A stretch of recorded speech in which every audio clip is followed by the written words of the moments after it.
use. Such a wall, fence, or landscaping shall be at least 6 feet in height, unless a wall or fence of a different height is required by the land use authority as part of the site plan review. So this is specifically where I'd like your input as the land use authority if this buffer on the west side of the proposed site plan is sufficient. The adjacent zoning is currently agriculture, but the land use for that agriculture is regional commercial. So this is showing the proposed landscaping along that buffer. I just wanted you to be aware that this is what's being proposed, and maybe you'd want to alter that or have a condition for enhanced buffer, a buffed up buffer. And here are the elevation drawings. This is the overall east elevation, and this is kind of the detailed or zoomed in elevation drawings for the east elevation. And there's the north and south showing where you go into the car wash and where you come out of the car wash.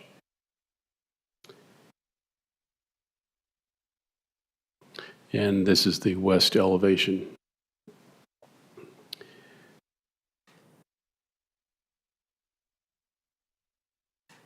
And this is the enclosure for the trash. So here's some possible motions, of course, approval or continue or deny. I'd be glad to answer any particular questions you might have at this time, and I'm glad that Logan Johnson is here representing the applicant and the owner to also answer any questions you might have. Okay, would the applicant like to add anything to the presentation? Could you state your name and address for the record first, please? My name is actually Zach Hatch. I'm not Logan Johnson. I'm here in place of the applicant, Connor Atkin. I've got him on the phone. He was on the video. He's home with some sick children, but was on the video. Video cut out at 8 o'clock, so he's been on the phone. Okay. Since. Address, did you say? Yeah, the address for your business. We just need it for the record. Connor, what's the address of your business? I don't even know. 310 North State Street. In what city? Linden. Linden? 310 North State Street in Linden. Okay, that's good. And you don't have anything to add, right? I don't. Okay. I'll go ahead and open this up to the commission and Commissioner Burns. Ooh, I'm first. Great. How much water does Tag and Go car wash use per car? I'm actually not in the car wash business. I'm a commercial real estate broker. Do you mind if I let Connor answer the question? Absolutely. My memory is in reviewing other car washes, it's about 5 gallons. Go ahead, Connor. They can hear you. They can hear me. So yeah, we have all the reclaim systems that are standard for the commercial car wash space. We currently use between 26 and 32 gallons of culinary water per car, where the industry standard is 40 or less. So 22 to 36? Is that what he said? 22 to 36, Connor? 26 to 32. 26 to 32. 26 to 32. Okay. Is any of that recycled? Yes, they also have recycled water on top of that. So, but 26 to 32 gallons per car goes into the drain? So that's fresh water per car. Mm-hmm. And then they have a recycle reclamation process that they reuse on future cars. Okay, so each car takes 26 to 32 gallons of fresh water, plus any of the recycled water from the previous car. Correct. Okay.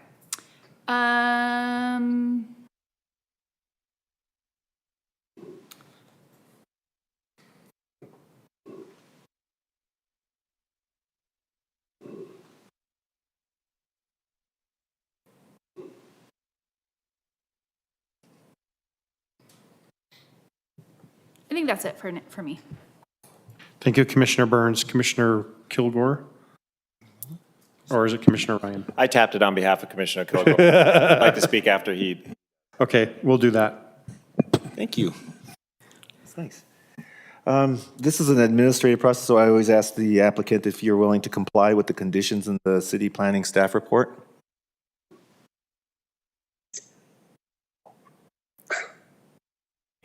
Connor, are you there? Did you hear that? Yeah, say that again. I just want to make sure I understood it correctly. Yeah, are you, the applicant, willing to comply with the conditions in the city planning staff report? Yes. Okay. There's in the engineering section, engineering report, there's a comment about, or a condition rather, about, it's a specific request regarding the proposed storm drain and Lehigh, and to have an agreement between the applicant and Lehigh regarding that storm drain. My question is, what happens if there isn't an agreement? Then what happens? Will you repeat just the last part, Zach, to me? He wanted to The know storm drain, right? if there wasn't an agreement between Lehigh City and storm drain, what would happen? So Right Development could speak to this better. They're coming in next meeting with a gas station and a Ace Hardware behind. But my understanding is it was supposed to come from Lehigh, and then we had to come from the south through Saratoga. So from my understanding, there's nothing through Lehigh. But Logan Johnson and Spencer Wright could speak more to that next time. But my understanding is, yeah, it all comes to the south part, which is Saratoga. Well, I ask only because it's a condition on the engineer's report. Go ahead. I know they redid the plans. I don't know the updated ones. And you may be able to answer that better than I can. So what this is about is the commercial development North Shore Commerce that got approved a few months ago. The storm drain line runs down Saratoga Road and then into Lazarette Road. So there's an interlocal agreement between Lehigh and City of Saratoga Springs. That agreement is kind of vague in certain ways, and there's been some difficulties for the North Shore development. And we're trying to be proactive and make sure that those difficulties do not affect the tag and go and the Saratoga Commons plat area. So until we've had communication from Lehigh saying that this meets the intent of the agreement, the plans are not going to receive acceptance from the engineering department. Okay, so is the applicant aware of that then? Because it sounded like you said you didn't have to, you're not waiting for Lehigh for anything. Did you catch all that, Connor? Not that last part. I caught Ken said everything. He just asked if you were aware of what Ken said. Yeah, I did hear it. Kent said, yeah. And like I said, Right Development's kind of the one spearheading all this with it. What was that? Oh, no, it's, okay, so what am I asking? I guess I'm asking, so what is the applicant going to do if that, I guess you just have to wait? Just wondering, because again, it's a condition to the approval. If that's the case, then what happens if it doesn't happen? You know, if that agreement isn't there, then is there an alternative option that you have in mind? Yeah. Is that up to us to decide, or is that up to the? I'm not sure. It's up to the applicant. Yeah. It's up to the applicant primarily. Yeah, I don't know that there would be an alternative option. Lehigh's pretty stuck in where they are with the access to the storm drain. We believe their intent is met through the plans, but we want to make sure just so that we don't have a further issues between development and cities. So. Okay. Yeah, I guess that's good enough. Because, I mean, this is a administrative action, which means as long as the applicant meets the code, then it's fine. But as a condition, that, you know, that's in there. So I just wanted to make sure that the applicant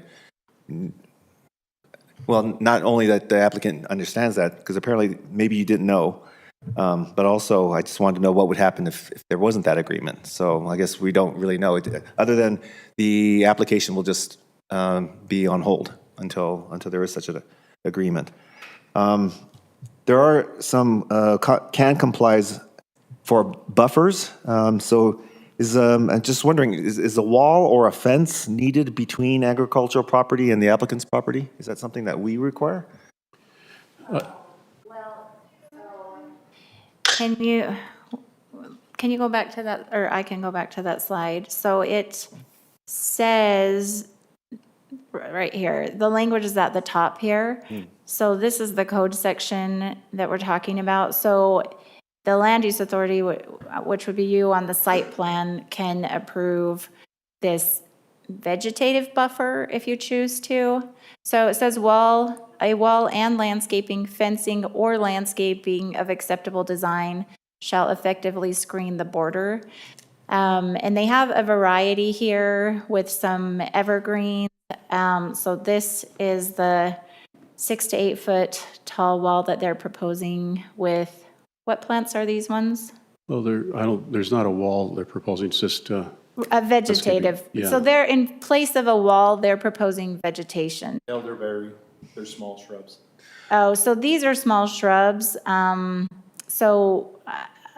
If you're asking for a staff recommendation on that, small shrubs don't really create a vegetative wall. Well, even if it were a tree, when we only require the 2-inch caliper, or for when you first plant it, it's still going to be, and then they're going to be like 6 or 8 feet apart. Yeah, so this It'll be does like say 50 it needs to 54. be 6 feet, and what they're proposing is not. Okay, so what's the applicant thinking about that then? Connor, what did you have proposed for as far as a wall or barrier next to the agricultural land? This is on what would be considered the west wall, right? Yeah. Or the west property line. Correct. Yeah, I just added Thomas on. He's my engineer, and he's been dealing with all the site plans. So Thomas, you may be able to answer that a little bit better. Before we go there, sorry, I feel the need that those who are participating by telephone identify themselves as we would have had them identify themselves if they were here giving comments. So I'm not sure that we've had that, but maybe I missed it. Could we have Connor state his name and address for the record? Officially. Just make sure. Yeah, Connor Atkin, Tagngo Car Wash, and Thomas Hunt Engineering. Okay. Address, I think. Address for both of you. 839 East, this is for Connor. 839 East, 1330 South, Salem, Utah. And Thomas Hunt at 6619 Willow Creek Road in Mountain Green, Utah. Okay, thanks. So once again, my question is, right now it doesn't look like it meets, well, according to the staff packet, it's a can comply, but it looks like when we're looking at what's in the staff packet, it does not comply just yet. So we're wondering what your thoughts were on complying with our requirement to have that buffer between the agricultural property and your property.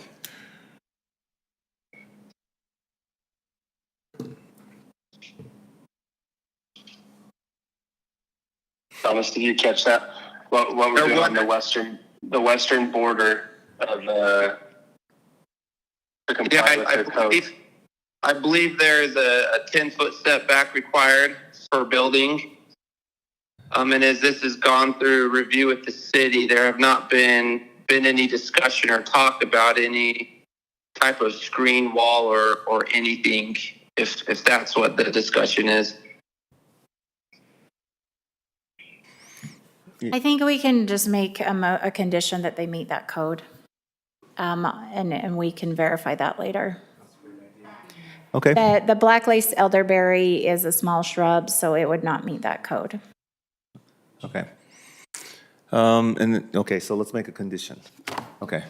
And then another can comply was with the external building materials, color of exterior building materials. Do you have any issues with complying with that? Yeah. Commissioner, I looked at that more closely, and it does comply. It does. Okay, then scratch that. Already an engineer's report. That's it for me. Thank you. Commissioner Ryan. Thank you, Mr. Chair. Thank you, Commissioner Kilgore, as well, for your comments and questions. I have just a couple quick questions. So on the agricultural and on the requirement for that, like just overall layout, like I thought I read it in the packet, or maybe not. Am I hearing a whistle, or am I having a stroke? All right. All right, good.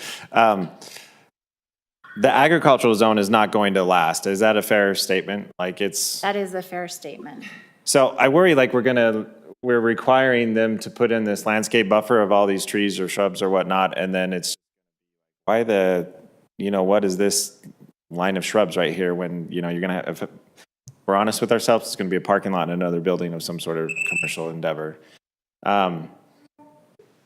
So I don't know how to handle that. It's a cost, I guess, and we have to comply with what's currently there, and I understand that, but it just seems like a bit of a fruitless exercise in my.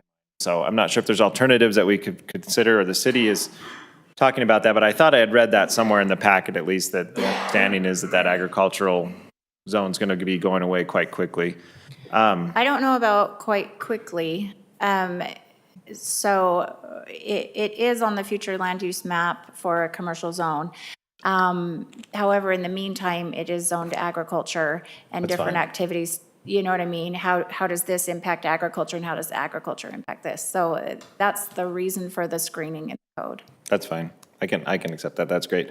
I'm going to channel my inner Commissioner McConkey here and talk a little bit about the traffic. So if we're looking at the way, and the orientation in the packet, I think I have is a little bit different than that. But if we're looking at Saratoga Road, my understanding of the Saratoga Road is this is bound to be in the near future a major thoroughfare for the city. Is that correct? Yes. And so now we're talking about taking I'm worried, and our engineering friends here, I want to make it worth our time tonight. Scott's chimed in already. We've had a few comments, but I worry a little bit about the left out onto Saratoga Road. And for a couple reasons. One, what that road's potential is eventually going to be sooner rather than later as well. And by sooner, I mean, within a few years. And then also just the loading into the major road that it connects to, Pioneer Crossing. I can imagine that intersection reaching a point of failure fairly quickly. And then we make up for it eventually. So I worry about just the access there that's lined out. And I don't know what the solution is, because a right in, right out is difficult, I would think, in that situation. But I wonder if that's been into a consideration at all yet. It has been considered. It does meet the city standards, and they are also proposing in the overall development to connect into the property to the south, the North Shore, which would give them a secondary out into the. Okay. Thanks for that. And then just in the big white blank space that we're looking at, do we have an idea of what will be coming in right there? At least so it makes sense with if we're approving this car wash. I don't want to have. It has in the past been proposed as a convenience store. I'm not sure if that's still the plan, but that was like the most recent that I something had around heard. that nature. Then is Correct. We're going to make sense of it, basically. Yeah. The way it was sold to Tag and Go was with a convenience store. They're doing a ground lease, as I recall, on the hard corner. And the way it worked out and the way it fit was to have it go an L shape around the convenience store. Okay, and I think that helps answers one of my questions in terms of the orientation of the car wash itself. That's why, is because of the convenience store and the land that Wright Development had left or could make it work. This is the way it laid out. Okay. I appreciate that. That's all I have, Mr. Chair. Thank you. Thank you, Commissioner Ryan. Do we have any other comments or questions from the commission? I will entertain a motion. Sorry, Oh, I did you have do some? actually. Okay, so I just have a lot of actual issue with putting a car wash in. Here's the thing. St. George put a 6-month pause on approving new car washes. We're in a drought. We've just asked our residents to reduce, and we've increased pricing on water use. If you go to our city page, the very first thing you see is a huge, we're in a drought, use less water situation. And we're talking about approving 26 gallons of water for every car that goes through there. I don't know that that's the best use of a commodity that's quickly running out here. The other issue, so if on the general plan, it says that they should include special urban improvements to make rich and enjoyable public spaces. To promote foot traffic, these areas should be compact and include a safe pedestrian environment and access to a multimode transportation network. To me, this doesn't come across as a rich and enjoyable public space. It's a public space that's a utility and being used. The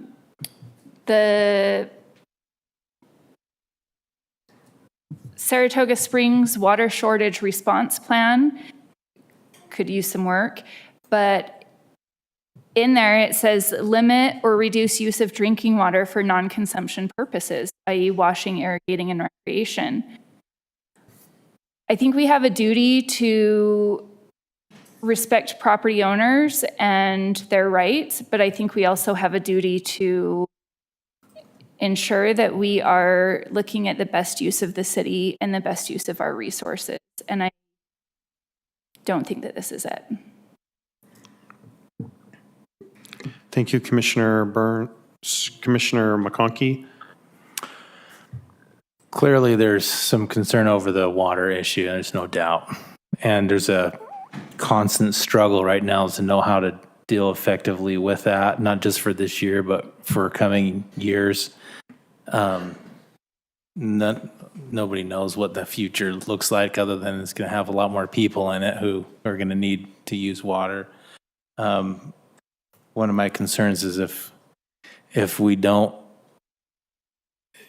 we see a non-compliance with city code, then that's one thing. If it's, even though it might not seem fitting, if it complies with the city code, I don't know that we can not allow it because we don't have anything to back up that decision in our code, if that makes sense.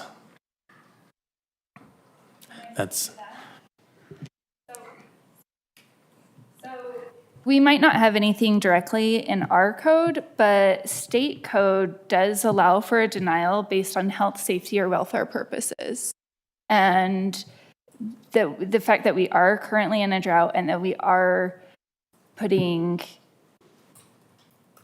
oh my God, my words are not coming out No, right. I understand. Sorry. I understand what all of you're these extra saying. measures into reducing. I just can't sit on a planning commission for the city and say that I'm going to represent citizens and what's best for the city and ask our citizens to pull back on water, but approve additional use going into a non-essential use of water.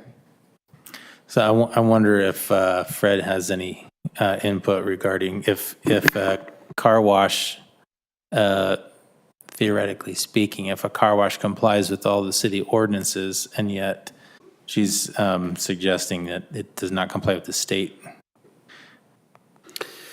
So this is an administrative matter, right? This is not a legislative matter. So if it complies with all the city ordinances, then it must be approved. Yeah. With a legislative matter, there's more discretion. So if the state then would prohibit something, would the city still be obligated to approve if it complies with city code? I don't know if the state, I mean, I don't know what the state, I don't think the state is prohibiting anything. Okay. Other than, we're just talking water usage is what your concern is. Yeah. It's valid. Thanks. And I do want to just say that piece of land, I really can't imagine what else could even go on it, right? Like it is a very unique piece of land. But I can't ask our citizens to say, hey, cut back, lose your lawn, you know, all of that, and then say, yeah, it's fine, we can totally put in use of additional water for non-essential reasons. Is the applicant allowed to speak to that? I know he'd like to respond to that if possible. Sure, he can make a comment if he would like. And then we're going to go to Commissioner Ryan. Commissioner Comwan. Go ahead, yeah, I'm you- done. Yeah, I'd like to speak just to the water, maybe inform a little bit. We've been working with the city of St. George for about a year on this. So one thing about a professional car wash as opposed to washing at your house is everything goes down the sewer system. And then I don't know if you guys retreat the water, but can then be used, where washing at home on the grass or in the driveway goes down the storm drain. So if you look at Las Vegas, you look at California, they actually ban outdoor washing and make you go to a professional car wash because they know it's the most efficient way to wash your car. And as far as the essential service, there's about 27 states that were shutting down car washes, and they actually ended up turning over all those because they felt like it was an essential service for police officers and different people to have their windows clean instead of bugs on it. So I know some people may not think it's essential, but that was turned over in a bunch of states during COVID.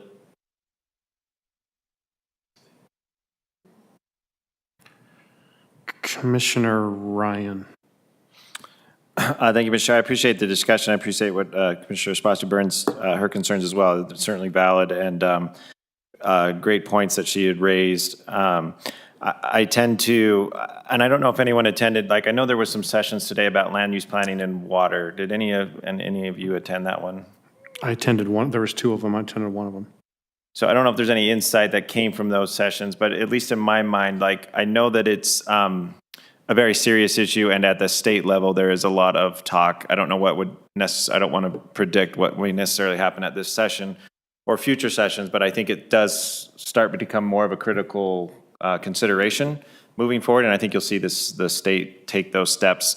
But as we are currently, as it's currently construed, and as we're currently bound in terms of the administrative decision from the council from Fred, I feel as if we're the body that moves that through. And then the concerns that you're expressing around the citizenry and perhaps the asking the citizens to do one thing and that the city does this, that I believe that's why we have the council, right? The elected representatives that will hold the accountability there via the votes to be able to do that. So I feel like we're going to be getting more tools for consideration. We're not there yet, unfortunately, because we're waking up to a realization that we keep getting more and more people and less water. And then until that time, I do feel like the accountability is properly housed there with the council who holds that office. So I appreciate the comments. I want to recognize those comments because I think they're certainly valid, but then balance those with the advice we've been given from the attorney, and then also where we sit as a planning commission body.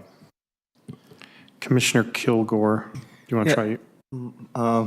My wife and I actually just a couple weeks ago talked about car washes specifically, and she did some just simple Googling, and just like the applicant had said earlier, car wash is actually pretty efficient with the use of water. And there's a lot of, the capturing, the recycling and such. And although it sounds like a lot when we say 26 gallons per car, it turns out that there are other uses that we approve, or other applications that we approve every day, like restaurants, park strips that are even much less efficient. And I mean, you could even argue, depending on how much of a crisis you're in, whether they're useful or not, like restaurants, for example. I mean, you could eat at home if you really want to save money or save water. And so that's why, and whether, efficiency is the standard or just a simple use of water just to wash your car, we don't have any data. If we're going to not approve a car wash based on we see all this water being used, even though their infrastructure is very efficient, then why should we approve restaurants? Because it may turn out that restaurants are actually, on a per capita basis, much less efficient. I think our job is to follow the code. It's an as the attorney, our attorney has pointed out, this is an administrative action. The applicant has met all the requirements, or most of them, or up to and has agreed to the conditions. I think what you're saying is absolutely right. The fact is, Utah has not, as a state, the legislature simply has not really recognized it, the crisis that we're in. And therefore, but we're not the ones, I mean, if we don't want if we think that applicants shouldn't use a car wash, then it's up to not the applicant, residents, then start a campaign to tell residents not to use car washes. But it has nothing to do with the applicant. Or other factually based, high-intensive water uses. Because I don't know if a car wash, in relation to other businesses that we approve on a daily basis or a weekly basis, is any more intensive than anybody else. Especially because the industry has, they pay for the water too, so they've done a lot of things to be more efficient. This is not meant to be a lecture or anything. I just feel that it's as a counterbalance argument. I agree that residents need to start saving more money on water, but do they really not go to car washes when many of them are watering their lawns in the rain? There's things like that residents are doing that we should probably spend attention to residents as opposed to the applicants who come to the city with everything in compliance. So that's just the counterbalance, I guess. But I do agree with you as far as the intent goes. We need to be more aware, and then the city needs to put actual, I don't know, if we pick and choose industries, I don't know. I don't know if the state, well, actually, I don't think we should, but if the state mandates it, great, but the state has not done that, especially with reference to specific industries. So, Thank you, Commissioner Kilgore. Commissioner Burns. I do want to, I very much understand what you guys are saying. I do very much agree with it. It is an administrative action, and that is probably the correct way to go. I did dig into this quite a bit, and I looked at what I looked at the International Car Wash Association and the Utah Division of Water Resources. My mic, it didn't go up. I talked to Shelby Jackson. She's the division conservation manager. I made some calls and emails. And I don't, and it, we're kind of talking about is washing your car at home versus in a car wash better? Yes, in a car wash is better. But is washing your car with water necessary? Maybe not. Maybe just the windshield. And I don't think that the COVID restrictions really apply to this at all. So I'm not sure why they were even brought up. But anyways, so I don't want to come across as someone who's just going into this saying, hey, we're telling our citizens to do one thing and then we're going to approve something else. I did spend quite a bit of time looking at the background of all of it. And I just don't feel like I can vote or say, yes, I approve this, even though I probably should. Okay. Thank you. Sorry for my rant. And everyone's so spicy tonight. Long meeting. Long meeting, yes. All right. I will entertain a motion.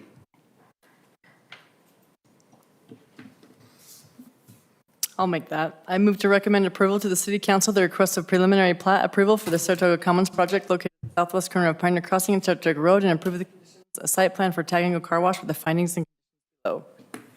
We have a motion from Commissioner Barton. Do we have a second? Second. I have a second from Commissioner Kilgore. Do we have a question on the motion? Are we going to include the buffer? Yeah, I think we probably need to include Yes. that. Do you want me to add that in? Yes. With the findings and conditions below, including a better buffer, a 6-foot buffer between the that means go between Tag and Go Car Wash and the agriculture lot. Okay, does the second agree to the?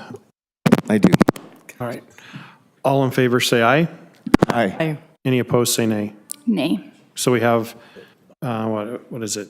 5, 4, and 1 no. Would Commissioner- Five ayes and one nay. Of 5 ayes and 1, okay. Would Commissioner Burns like to explain her no vote?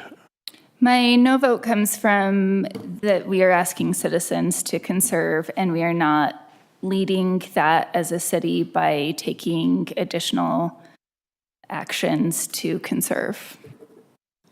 Okay. Thanks, Commissioner Burns. And congratulations to the applicant. Thank you. All right, next item, training, Public Meeting Act, Open and Public Meeting Act Can I training. ask how long you expect that training? So I was going to suggest that we could just do this next time, another Okay. meeting. Do we need a motion for that, or can I just declare that for next time? I think you could probably just declare it. It's not really a business item. I think it's just training. All right, So we're going to move the training, item number 9, to the next scheduled meeting. And we're going to go to the approval of minutes. Anyone have any corrections that they need to turn in for the minutes? Commissioner Ryan, I don't have a correction, but I'd love to make a motion. I will accept a motion. I would like to move to approve the minutes from the Planning Commission meeting dated Thursday, August 11, 2020. We have a motion from Commissioner Ryan. Do we have a second? I'll second it. We have a second from Commissioner Barton. Do we have a question on the motion? All in favor, say aye. Aye. Any opposed, say nay. Right, very good. Any commission comments tonight? I have two. Training is great today. Yes. The other is notice some roof access ladders that are popping up on the new buildings Oh, along Redwood Road that are very visible. if he finds out. okay. So I think there were 2. You saw some, Troy, didn't you? Well, I haven't actually seen them, but I've been approached by 2 people that used to be, one council member and a former. Okay.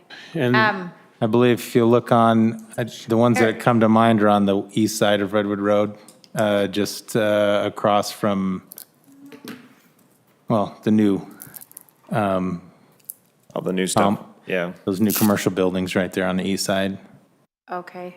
across from, We might already know about those, but I'll look into it some more and get back to you. and the building code only requires ladders if it's more than 16 feet above the ground, just FYI. Okay, Then they can get their own. thank you. I'll look into that and get back to you on that. director's report. I want to make a Oh, comment. go ahead. So I was at the conference today as well, and just want to say that compared to some of the comments made by other planning staff and other folks from other cities, I just feel like our city's just being really well managed, and because of, with the planning staff and with everybody on the city, and it's just really terrific because some of the problems other cities are having, and they're just openly talking about it. It's just really, I thought I never even heard of that before, because I think you guys have all just really managed it really well, and in fact, I have heard of those things, but it was like 15 years ago, at Saratoga Springs, and it's just really gotten better, and it's all because of the staff and everybody and everybody here. Also, Saratoga Springs was called out by one of the presenters for having put in place a really strong water conservation program compared to other cities, and our new planning. I can't remember his name. The new guy.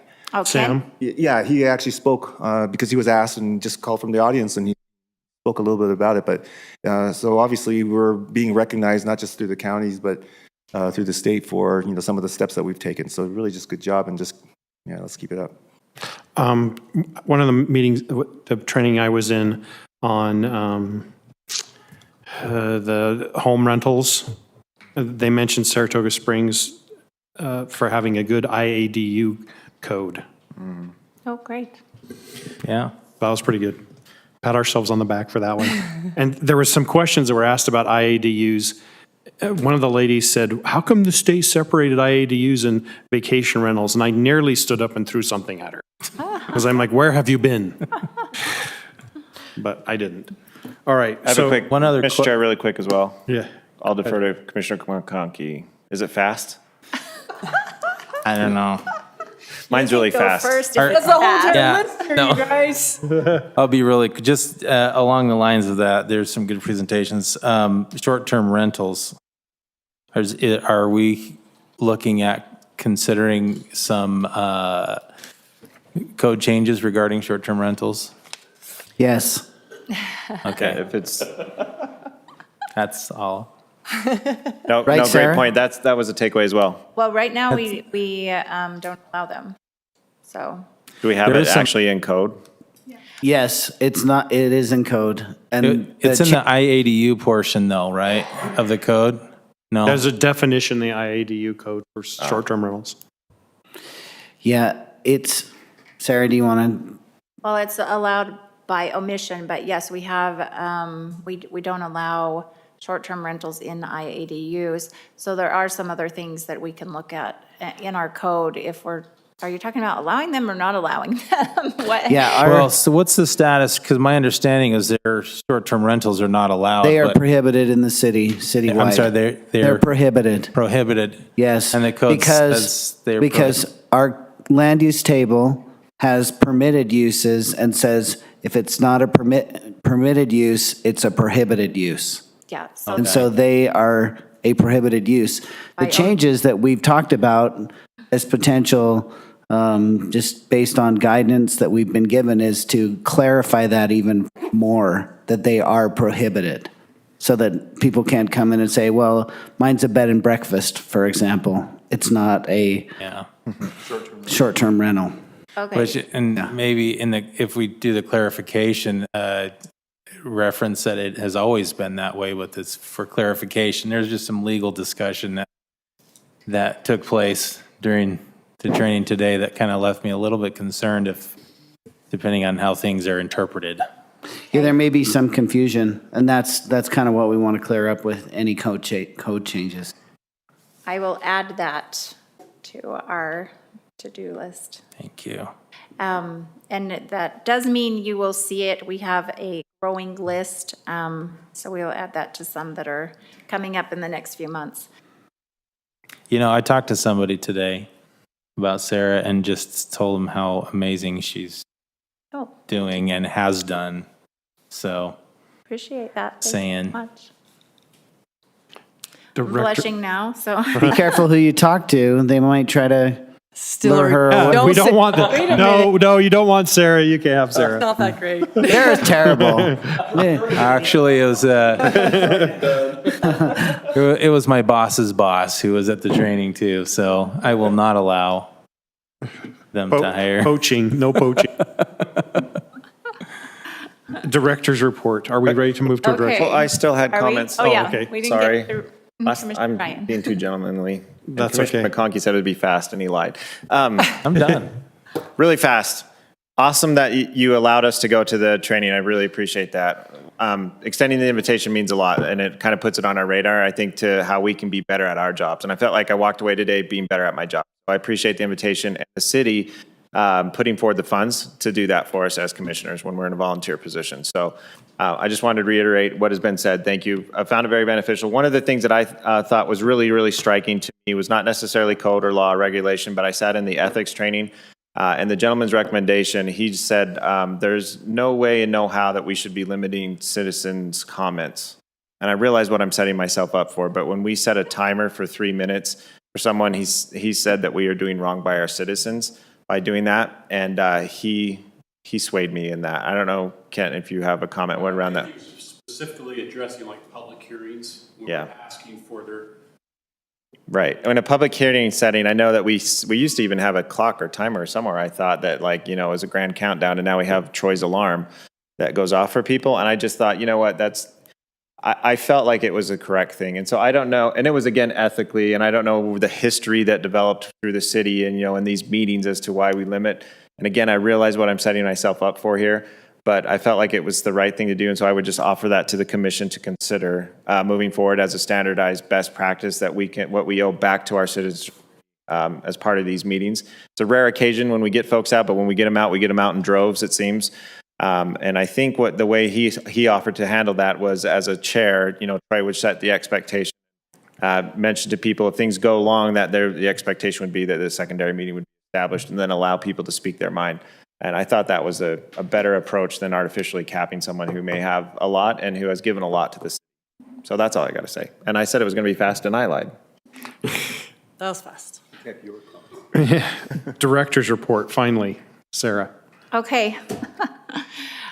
So the cap is your decision. If you want to have a limit, you can. If you don't want to have a limit, that's your choice as well. Some of the background on timing is when we do get a room full of people, a lot of them say the same thing. But there are different ways to approach that, because we have been in meetings where we said, hey, is everybody, is there, who else is here for this item? Do you have anything to say that hasn't been said? So there's different ways to approach that as well when we have a packed room and we're getting a lot of repetition. It doesn't have to be through a timer. So director's report, so thank you for those of you who are able to attend the conference. There's another day tomorrow. Those sessions do count towards your annual training. If you could please keep track of the sessions you attend, then when you submit your annual training form, you can list those so you get credit for those. Sorry, I should have mentioned that beforehand, right? But wanted you to know that you do get credit. We were in the process of checking on that just to make sure. So I did get an answer that those do count towards your training hours. Let's see, I had a couple of things. I wanted to update you. So we just had city council Tuesday, so 2 days ago. The general plan update was passed with a few minor changes. We will be having a thank you dinner for the committee, for the steering committee. So there were quite a few members of the community that participated, and then the two commissioners and 2 council members. So we'll be organizing that, just and then we'll also be organizing a little doodle survey on comments and feedback to get people's opinion on that process. And then the other item that was on the council agenda was the Wander Village Plan 3. That one was tabled. The Planning Commission wanted to see more information on safe walking routes to schools. The trail corridor did not hug the river the entire length. And then they wanted to see more information on design, commercial design standards, and the park. They wanted more details on the park amenities. So that won't come back to you, but it will go back to the council with that information. And upcoming, we have on September 22nd, looks like 5, 6 items. So wildflower major amendment, wildflower community plan major amendment. Alpine Springs was a plat that was recently approved, and they would like to have IADUs entire plat. That one's on Marie Way and about Foothill Boulevard. And then Saratoga Commons preliminary plat, and the rezone for this particular property that we were just talking about. So it's about the southwest corner of Pioneer Crossing and Saratoga Road. And that's already in a development agreement that will rezone this when we get a site plan application. So we're there. And so that'll be on your next meeting. And it's fine that we did it this way. There was a condition in there related to that. And then Saratoga Commons rezone and concept plan. So we have 5, 6, and then training. So if it does go super late, I mean, we can aim for doing training on a shorter meeting, but if for some reason this one does seem to go short, we can be prepped and ready, right? Yeah. Okay, so why don't we do that if it's not past 9 o'clock by the time we're done, then we could do training. Okay. Do we have a need to go into a closed session? We do not, thank you. Okay. This meeting stands adjourned until September 22nd.